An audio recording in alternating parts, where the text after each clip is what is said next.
First things first, let's render this weapon safe. There's no magazine in the well of the gun. I'm going to lock the slide to the rear, visually and physically inspect for any cartridges. There's nothing inside. Gun is rendered safe. Let's send the slide forward. Earlier in the week, I did a video on red dot optics, and a lot of you are wondering what you're able to do to your California legal handgun. So if you're like me, if you're in California, you may be restricted to the California Department of Justice handgun roster. If the gun is not on that list, then you can't purchase it at all. There are no weapons at all, there's no handguns at all that are on the roster that come red dot optic ready.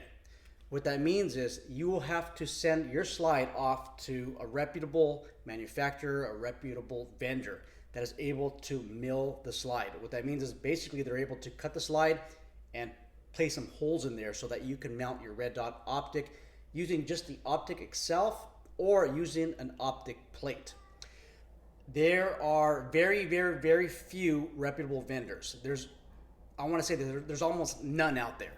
I want to say 99% of the vendors out there are garbage. I just dealt with one already.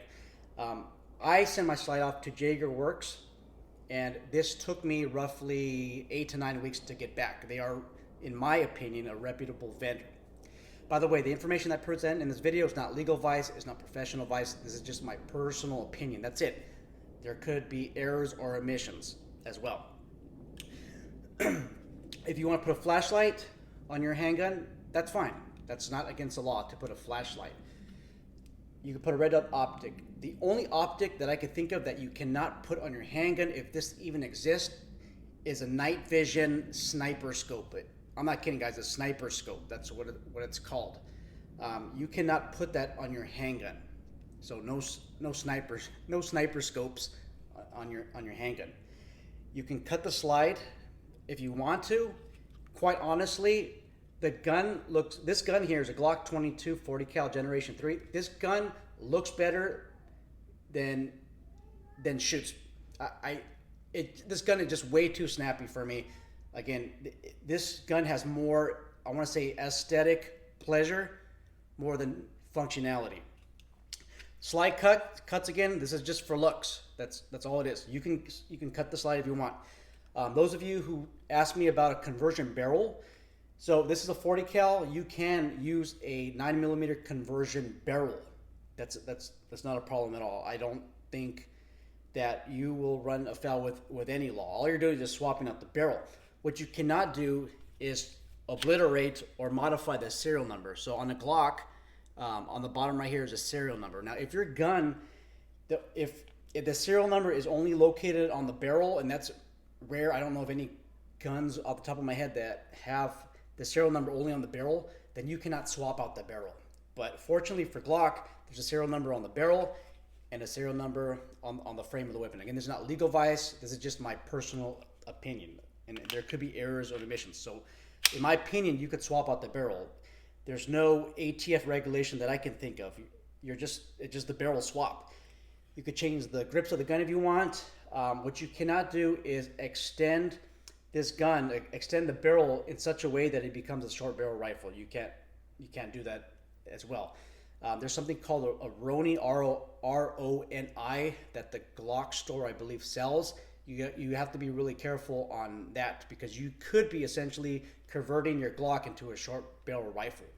I'm not going to cover whether that's legal or not. This is one of those gray areas, guys and gals. You have to know what you're talking about. What I mean by that is if law enforcement should know the laws already, but if they approach you and they're planning on arresting you, unfortunately, you should be able to explain why your gun is not a short barrel rifle, and a lot of people can't do that. And I know it just sounds ridiculous how you should waive your Fifth Amendment right against self-incrimination just to avoid being arrested. But these are some things that you might want to just think of, whether you're gonna tell them why it's legal or not. It's up to you. It's ridiculous the way it is already. When you purchase a red dot optic, by the way, make sure that you get suppressor height sights. I'm not saying to buy a suppressor. You can't buy a suppressor in California. You need a license from, I think, the chief of police, and then you need a license through ATF. But you get suppressor height sights so that the sights rest higher than the red dot optic. That way you can co-witness. Okay, and what co-witnessing refers to is you being able to observe a sight picture through the optic window. You see that? How you can see the optic window and then you can co-witness. You can see your iron sights. Lasers. You can put a laser on this gun all you want. The rules of California, basically you cannot point a laser, and I know this is common sense, but you can't point a laser at an aircraft. You can't point a laser at people. And I'm just saying this just in case you have some stupid people out there on YouTube listening. Don't be screwing around with aircraft. Don't be pointing, don't be flagging the aircraft with a laser on your weapon. Trigger, you can modify the trigger if you like. You can have a 1 pound trigger. That's not recommended. If it's for duty purposes, I believe that you should stick with at least a 4 pound trigger. You can modify the trigger if you want. That's what I did with my weapon system. This is an Apex trigger. You can shave the grip if you want. You can stipple the grip if you want as well. You can color the weapon. You could Cerakote it. Okay, that is not against the law. Okay, but once again, when you Cerakote it, make sure that you are not covering the serial number. Anyhow, that's all I have. If you guys have any other questions, comments, or concerns, let me know. Take care.